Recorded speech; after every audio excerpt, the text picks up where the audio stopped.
I know it looks... I was inventing a new kind of lock. I apologize and beg for your discretion.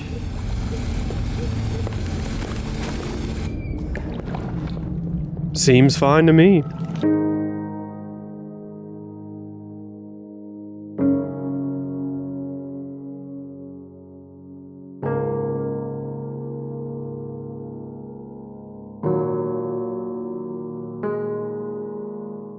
Dishonored is a first-person stealth RPG released in October of 2012. It had always been one of those titles I just knew of and never went out of my way to play. I played it for the first time a few years ago and was excited to play it again for this video. And boy, it's still as good as everyone said it was. Dishonored was developed by Arcane Studios and was co-led by Harvey Smith, the co-creator of the Deus Ex franchise, another first-person stealth RPG. They had a creator of a heavy hitter on board and it shows in the final product. Prior to the release of Dishonored, Arcane Studios was only known for Arx Fatalis and Dark Messiah of Might and Magic. After Dishonored, they would later go on to release a few sequels, as well as other titles such as Prey, Deathloop, and a piece of shovelware called Redfall. Arcane Studios has built a name for themselves, so let's have a look at the title that brought them into the mainstream. The city of Dunwall, an industrial whaling city where the game takes place, is currently suffering from a plague being spread by some of Wuhan's escapees. A plague that's wreaking havoc on the population and turning some of the infected people into weepers. Not only that, but there's a curfew in effect to try to contain the spread of the plague. Guard towers, checkpoints, light walls, and even straight up door blockers are in place to slow down the spread of infection. And to no one's surprise, none of it's working. Corvo Utano, the Empress's personal guard and the game's protagonist, has returned from a mission issued to him by the Empress of the Isles. She's desperate because if the plague isn't dealt with soon, the city will be blockaded off, cutting off the city's ability to hunt and harvest whales, meaning that the economy will collapse, food will go short, and the plague will eventually die out along with Dunwall's citizens. After delivering a message to the Empress, they are attacked by assassins. No more! Not again! Mommy! No! Get away from her!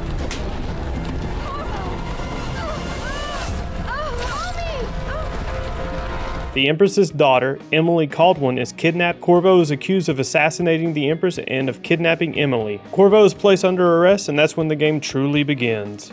Before we get further into the story, we've got to cover a few things first. Dishonored's art direction is pretty unique, and honestly, the only few games that I can think of that does what it does are games from Arcane. The developers knew that if they chose to go with the hyper-realistic route, the game would age at a rapid pace. Instead, they went with a hybrid of stylized and real aesthetics, meaning that they went with realistic, somewhat cartoony models, proportions, and setting, but the textures and general art style look like they took paintings and just placed them on top of models themselves. Looking at a character's face, you can clearly see brushstrokes, which further conveys this idea. Even looking at mundane objects in the environment shows signs of someone watching a Bob Ross tutorial and being inspired. This helps keep the game looking unique without looking old, which is insanely hard to pull off. The only other two games that come to mind that are old but don't look that old are Team Fortress 2 and the Borderlands series. You can't apply that to Mass Effect or even Metal Gear Solid 5. The latter still holds up, but only for now. When the Xbox Series 1 Elon Musk's supercharged Zoomer OnlyFans Girl Edition comes out, its age will show. But I don't think Dishonored's will. Yeah, it'll look crusty comparatively, but I think it's aged as much as it ever will right now. It's a little thing I didn't have to elaborate on, but goddamn. When you realize that you're in a Mario 64 painting, it's hard to not look at the finer details. The sound design of the game is nothing short of awesome. From machinery that's found throughout Dunwall,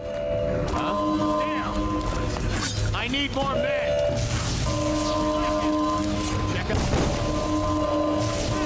to the ethereal sounds of Corvo's powers.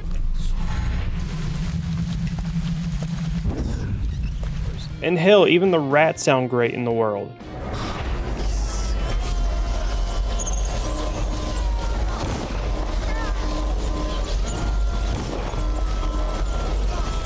These and many others come together very well to make Dishonored a unique experience. If that's not enough, the regular citywide announcements help tie it all together.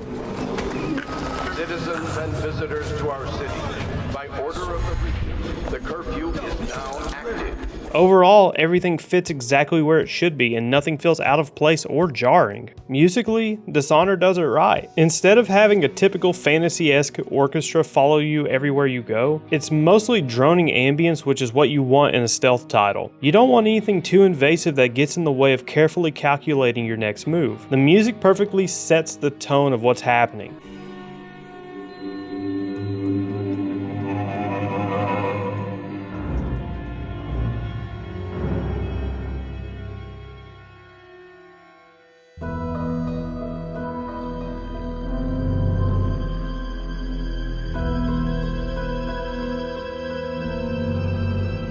And varies depending on whether or not you've been spotted or are in active combat.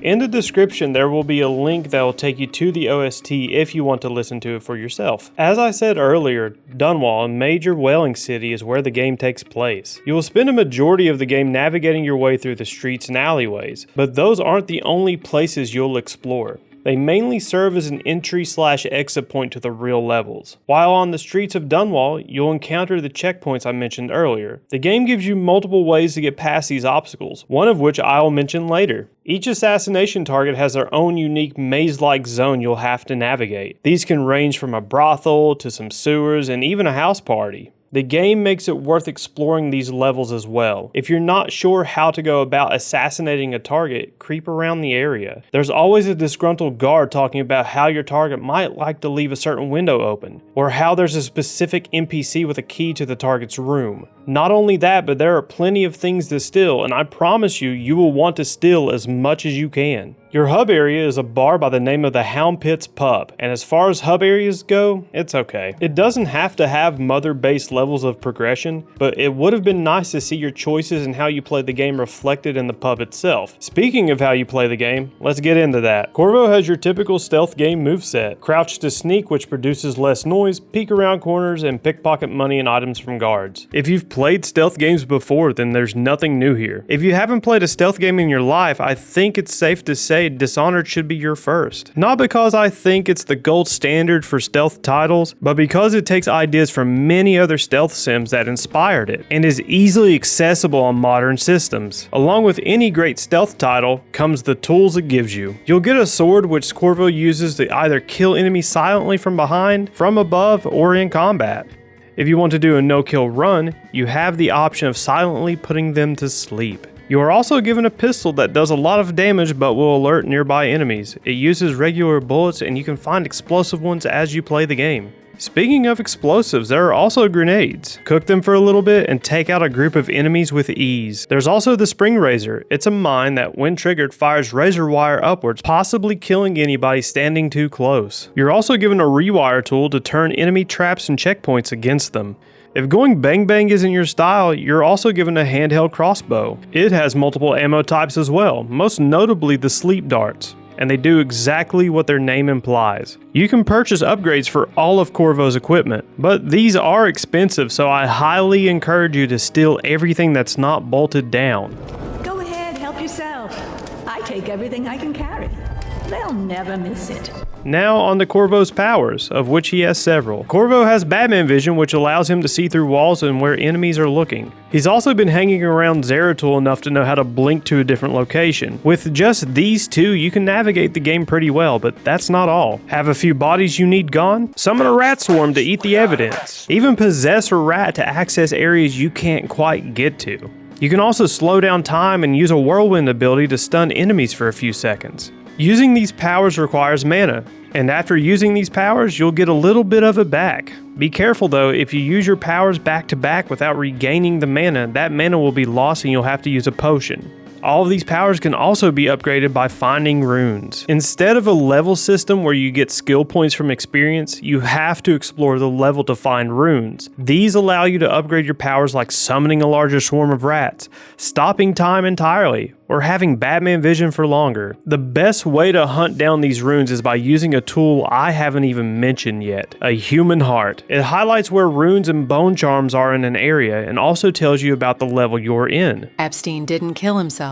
The bone charms I just mentioned provide a passive buff, like increasing your health bar, making enemies less likely to land a shot against you, and increasing your mana recharge rate. You can have several of these slotted at once, so feel free to experiment. Corvo's final set of powers comes in the form of 4 passives. The first is a simple health increase. The second is the ability to generate adrenaline in order to trigger an instant kill while in combat. The third is an increase to your speed and jump height. The final one, and honestly the best one of them all, turns unalerted enemies into ash when you kill them. You're given quite the arsenal to deal with enemies and navigate levels how you want to. You can assassinate your targets right away or find a way to remove them from power. It is absolutely possible to play this game from beginning to end without ever being detected and not killing a single person. On the flip side of that, you can let your dark urge take over and wipe out entire levels. There will be consequences though. The game uses a chaos system that's based on the amount of NPCs you've killed and how many times you've been detected. Along with regular guards and a few variants, you'll also encounter weepers and rats. Weepers are infected Dunwall citizens who've gone mad and will attack you on sight. Rats in small groups are not a threat and potentially an asset. However, hordes of rats that you didn't spawn are hostile and will attack you. If your chaos level is high, more weepers and rats will appear throughout the game, and guard patrols and numbers will be increased. I noticed the increase to the guard density during my high chaos playthrough, but not so much the weepers and rats. I'll talk about that more during the spoiler section. The final cutscene and level to some extent changes depending on your choices and overall chaos level. The game gives you many tools and ways to approach each and every situation, leaving it entirely up to you which path you want to take. If you're planning on not watching the spoiler section, I recommend you do an absolute blind playthrough of the game your first time around. Then on your second playthrough, change a few things up and see how the story changes. After credits roll, you're taken back to the main menu to either start an entirely new game or replay missions. There are no save slots, which is kind of weird. You can load individual saves from other playthroughs, but save slots would have been a more appropriate way of handling the organization of different playthroughs. There are 4 different difficulty levels. The biggest differences in them are the damage you receive and how perceptive enemies are to your presence. Everything else stays the same unless I miss something. If you know what you're doing, you won't really notice a difference. My first playthrough was a no-kill run on medium to see the good ending.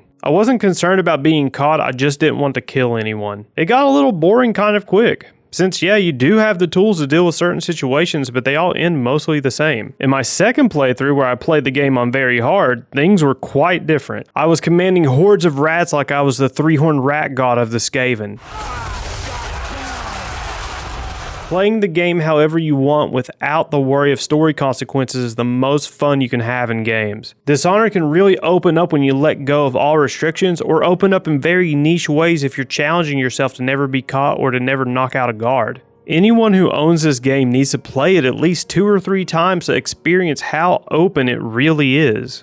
For my no-kill run, it took me roughly 9 hours to beat the game. For my very hard run, it took closer to 6 hours, but that's because I had no restraints whatsoever. So for playing for your first time or your first time in several years, 9 hours for a single playthrough isn't bad for a title like this. Not many people will play this once and not immediately want to challenge themselves by doing a no detection or no kill run. Your mileage may vary, but don't think for a second you've experienced everything in a single playthrough. I didn't really experience any issues during my playthroughs. Granted, the game did come out in 2012, so most of the launch bugs, if it had any, are squashed. I say mostly because on more than one occasion I witnessed a guard having trouble deciding whether or not he wanted to go left or right. It's nothing too disruptive, but it happens often enough that you can't help but notice. As mentioned before, there are several different ways to achieve your goals, even when it comes to either assassinating or removing a target of importance. The majority of the footage you've seen thus far is from my no-kill run with a few sprinkles of my kill everyone run. That will remain true during the spoiler section, and I will point out the differences of story beats depending on whether or not I was killing as we go. The main differences will be in dialogue and the final mission. In order to save time, I won't be comparing every cutscene and dialogue sequence. There are plenty of videos out there doing so if you want to look those up. Just know that if you kill during your run, your allies' attitudes won't be so positive when you're talking to them. Either way, skip to here if you don't want spoilers.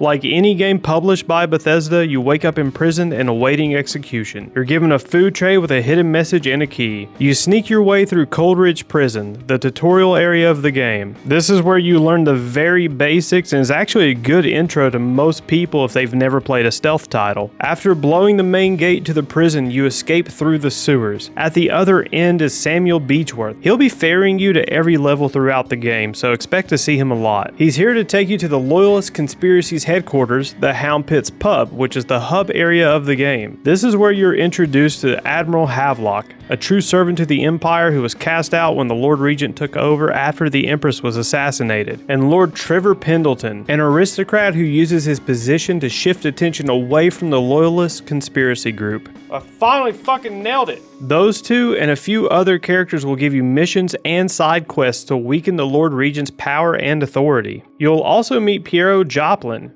a man who is currently working on a cure for the plague and a man who knows how to work with his hands, among other things. If you need upgrades, this is your man. After speaking with Piero, Corvo will rest for the evening and be awoken in the void. A being who calls himself the Outsider has chosen you and gives you his mark. This mark gives Corvo the ability to use powers given to him by the Outsider. The Outsider will watch over you as you play the game, taking notes of those you kill and making appearances at his shrines that you find.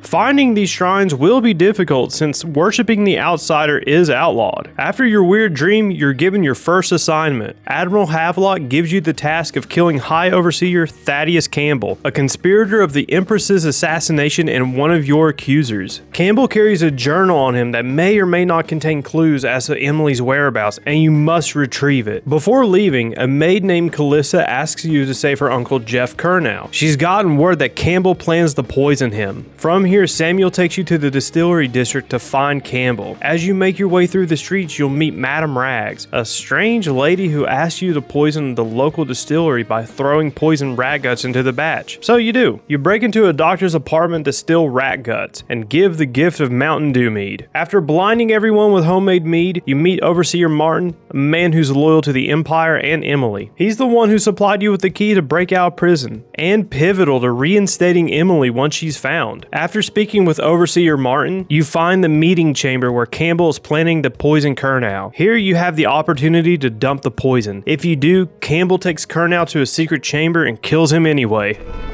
If there's a pretty lady in it, I don't. From here you can deal with Campbell by either killing him or choking him out. The other way of dealing with this situation is the non-lethal way. Using your dart gun, put both of them to sleep. While Campbell is asleep, you can find the non-lethal way of removing him from power and dump Kernow into a dumpster. For my murder run, I just mixed the poisons together into both drinks and cleared out the entire area.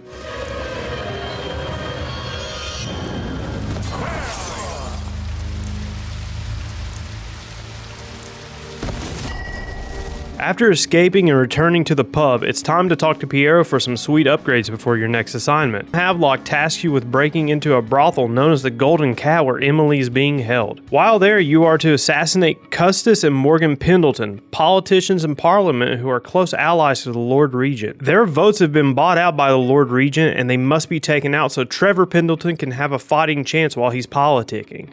After you make your way back to the city streets, Slackjaw, the leader of the gang whose meat you turned radioactive, offers a job. One of his informants are missing, and he needs you to find them. You go to a very familiar area, find that the informant is dead, and deliver the bad news. Slackjaw has one more job for you, and it's the non-lethal way of dealing with the Pendletons. There's an art dealer at the Golden Cat, and while he's at the Golden Cat, Slackjaw's men are currently ransacking his apartment, and there's a safe that they cannot get into, so he needs Corvo to torture the man and get the code from him. In return, he'll make the Pendleton twins disappear. From here, you'll go to the Golden Cat, a 4-story brothel where the Pendleton twins are having a little fun while the city watch patrols the halls. You break in and persuade the art dealer with unconventional methods. Retribution! Retribution! That was perfect. What the? Who is this? What do you want? After that, you find Emily. You escort her out and give Slackjaw the code to the art dealer's safe. After receiving the code, Slackjaw has the Pendleton twins abducted. He has them shaved bald and their tongues cut out and sent to the mines to work until they die. All of that happens off camera, unfortunately. I don't know why they decided to do that, but okay. In my murder run, I killed the dealer, everyone in the brothel except Emily, and killed the twins. Afterwards, I went to the art dealer's apartment myself, killed everyone in there, and stole the art for myself. You return with Emily, but are nowhere near finished. Your next task is to abduct a conspirator by the name of Anton Sokolov. He's the royal physician and an artist who paints portraits of the Lord Regent's mistress. She's important, and I'll explain why later. You head to Caldwell's Bridge, which is the most straightforward level thus far. You break in, find Sokolov, and abduct him.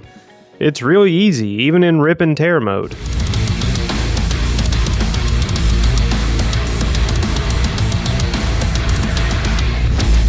After interrogating Sokolov by either giving him a rare brandy or summoning some Skaven slaves, he tells you he's only painted her from behind and that he doesn't know her first name. He only knows her as Lady Boyle and informs you that she's hosting a masked ball tonight. Lady Boyle is the financer to the Lord Regent as well as his mistress, so taking her out will strike a critical blow. From here, you make your way to the party, sneaking in by either stealing an invitation from an earlier level or picking one off the street, or by sneaking in via the roof. This mission requires you to deduce who your target is. Lady Boyle has two sisters and they are all wearing the same costume. The only difference is the color itself being either black, white, or red. So you'll walk around listening to conversations of people trying to guess which one is her, and one of the patrons pulls you to the side. He asks you to bring her to him unharmed and you'll never hear of her again. After deducing which one of them is the mistress, you deliver her to the man in the mask and escape. At first I didn't think too much of it, but then again right at that moment I kind of realized I gave an unconscious female to some man in a mask.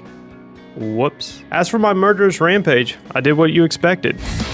In my murderous playthrough, it was Lady Boyle in red who is the actual target. I think the game changes who the actual target is based on either chaos level or just picks one at random. Either way, it's fun that it changes it up. Once you've left the party and have made it back to the pub, you are given your final task: dethrone the Lord Regent. You are once again brought to an area by Samuel and break into the tower where the Lord Regent resides. I've mentioned earlier how throughout the game you'll hear announcements via a loudspeaker. Some of these are pre-recorded messages, but some of them aren't. The propaganda officer's voice is the one that you've been hearing through your time in Dunwall, and he's not a fan of the Lord Regent. He knows of a recording that would ruin the Lord's reputation and tells you where it is. After retrieving it, you play it for the entirety of Dunwall to hear, and the Lord Regent is taken away. As you can guess, Murder Town is still Murder Town. Once back at the pub, everyone celebrates and begins planning Emily's coronation for the following day. Corvo excuses himself and goes to bed, or at least tries to. You've been drinking. Did the poison work its magic? Is he dead? It better have worked. It cost me a month's profit. Yes, sir. I believe Corvo has breathed his last. Just as you wanted.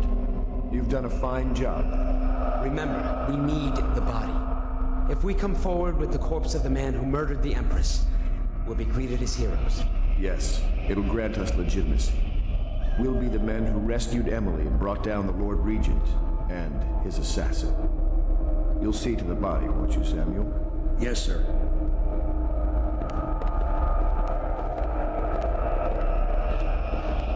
Samuel poisoned you at the orders of Havelock, but not with the lethal dose because he was being watched. The plan was to put Emily on the throne and present Corvo's body as the Empress's assassin, further legitimizing their position. Havelock, Pendleton, and Martin plan to rule from behind the scenes with Emily on the throne doing what they say. Samuel places Corvo on a raft and sets it adrift away from the hideout. While drifting around, Corvo is found by a gang of assassins and brought to their leader Dowd, the man who killed the Empress. You have your gear taken away from you and must escape. This mission takes your gear away, but not your powers. Using possession, I was able to possess a rat and escape from a small holding cell and work my way towards my gear. On my way out, I paid Dowd a visit and let him live. As you make your way back to the city, you'll find yourself crawling through sewage pipes and meet some old friends. You can either choose to help Slackjaw or the Crazy Cougar. Slackjaw gives you money, whereas Cruella de Vil gives you runes. Shortly after dealing with Joe Exotic and Carol Baskin, you'll find a colony in the only actual place that shows the results of your actions. In my no-kill playthrough, this was a refugee camp. In my murder playthrough, the citizens had become weepers. This is one of 2 places where you see the consequences of your actions. I wish there were more weepers in the streets or more rat hordes, but there's really not. At least not enough for it to matter. Once leaving the Las Vegas homeless tunnel, you make your way back to the pub that is now crawling with enemies. Once there, you find Piero and Sokolov, who inform you that the conspirators who've betrayed you have taken Emily somewhere while they were hiding. They also tell you of a way to deal with the guards patrolling the area. There's a device on the roof that needs power. Once you replace the batteries, you have the options of stunning the enemies or burning them to a crisp. To shreds, you say? For my murder run, I knew this was going to be the last time I'd see Sokolov and Piero, so I did the only sensible thing. After dealing with the guards, you find a note left by Emily telling you where they may be taking her, and that's the only lead you have. Samuel then picks you up and drops you off at the final level. He's seen how you've operated and will give you either words of encouragement or show his absolute disdain towards what you've done. If your feelings are hurt and happen to be on your kill run, it only makes sense to kill him. Sam has dropped you off at the base of the lighthouse on King Sparrow Island. This is the only level that really changes how you play it depending on your previous actions. I'll talk about that in a minute. Once you break into the fortress and get to the top of the lighthouse, you find that Havelock is snapped. He's poisoned Pendleton and Martin, fearing that they would do the same to him. I didn't listen to his entire ramblings, I just went ahead and knocked him out. On a murderous run, you see that Pendleton, Havelock, and Martin are at their breaking points. They can't trust one another and won't be found in the same room. Martin can be found outside being followed by bodyguards. I killed him, then went straight for Pendleton. Pendleton had been shot and dies right in front of you. On your way to the top of the lighthouse to Havelock, you find that he's holding onto Emily, threatening to jump with her. Let's go back to the no-kill run first. In the no-kill run, after you knock out Havelock, you open the door 3 feet away from you and you get the final cutscene. The outsider tells you how good of a job you've done by sparing everyone you could, and that a cure will be made by Piero and Sokolov to fight the plague. I'm fairly confident that this is the canon ending. As for the murder endings, the absolute worst one involves Havelock jumping off the tower with Emily in hand. The not so bad one is you shooting Havelock and saving Emily. The ending cutscenes are basically the same. They both talk about how the plague is still spreading and how the city will fall. I would go over them more in depth, but I'm sure there's not much to elaborate on there. The story isn't the best thing ever written, but it's pretty goddamn good. It's a plot about a conspiracy conspiring to take down the current conspirators. If that's not an Alex Jones plotline, I don't know what is. They turned the friggin' frogs gay! There are 2 story-based DLCs that I didn't cover. I've played them before and I don't think they're necessary for this video. We're done. We're done. Holy shit, we're done. This is the longest video I've done to date. It required 2 separate playthroughs, 2 rough drafts before the final draft, and days of editing. I know this is a beloved series, and I wanted to do my best when reviewing it, so I put in the extra time. So let me ask my final questions and give you my final thoughts. Is Dishonored a good game? That's more of a rhetorical question than anything, but I'll answer it anyway. Yeah, it's fucking great. The amount of tools you have at your disposal, along with multiple ways you can navigate a level, is really freeing and allows the player to play how they want. Along with that, there's actual reasons to replay it right away other than trying to get a different ending. Should you give it a try? With games like Filcher and maybe even the Stick series, the answer was a bit more complicated. Those games are more geared towards people who really like stealth games. Dishonored, however, is geared towards people who love stealth titles, and to people who ever thought Assassin's Creeds were stealth games. This is Dishonored's best quality. Anyone can pick it up and with a little patience, learn to play it and love it. So yes, you should give it a try and play through it more than once. Dishonored is a game that solidified itself as a must-play for stealth nerds and casuals alike. Not only that, it's another example to draw from when developing a game. I'm genuinely excited to play Dishonored 2 and to see what's in store for me. So I'll see you then.